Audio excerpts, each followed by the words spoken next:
Saudara Dewan Pengawas KPK memastikan Firly Bahuri absen dalam pemanggilan klarifikasi dugaan pelanggaran etik hari ini. Dewas telah melayangkan pemberitahuan perubahan jadwal pemeriksaan kepada Ketua KPK Firly Bahuri sejak hari Jumat lalu, saudara. Namun, Kepala Pemberitaan KPK Ali Fikri mengatakan bahwa Firly Bahuri akan hadir memenuhi undangan pemeriksaan sesuai dengan tanggal yang telah ditentukan, yakni pada esok hari.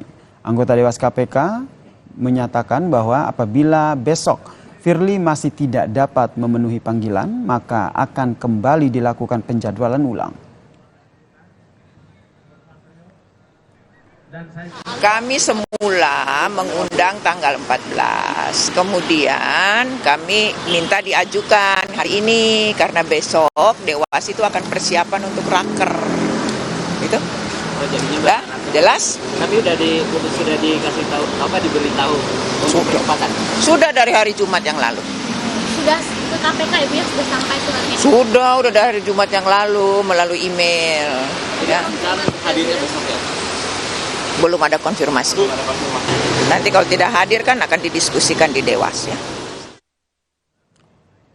Sementara itu, saudara, Direktorat Reserse Kriminal Khusus Polda Metro Jaya menjadwalkan kembali pemeriksaan lanjutan terhadap Ketua KPK Firly Bahuri pada Selasa besok. Selain memeriksa Firly, penyidik bakal melakukan gelar perkara untuk menetapkan tersangka dalam kasus yang menyeret nama Ketua KPK Firly Bahuri. Dasar panggilan kan besok. Kita lihat aja besok datang atau enggak kan gitu. Tapi besok katanya Firly juga kekeh untuk pemeriksaan Dewas, Pak, di tanggal 14 itu gimana? Nanti saya tanya Dirjensus, sudah koordinasi belum dengan Dewas. Tapi kalau yang sudah betul-betul terisu ya dari Polda Metro untuk panggilan besok. untuk naik ke penyidikan belum ada tersangka nih, Pak. Ini gelar perkara tersangkanya kapan, Pak, berarti, Pak?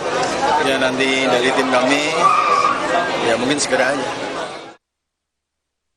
Saudara Wali Kota Solo sekaligus Cawapres Prabowo Subianto Gibran Rakabuming Raka merespons pernyataan Ketua Umum PDIP Megawati Soekarno Putri terkait dengan dugaan adanya kecurangan pemilu 2024 dengan menyatakan silahkan laporkan saja. Informasi ini dan masih banyak lagi kami hadirkan usai jeda. Kami kembali.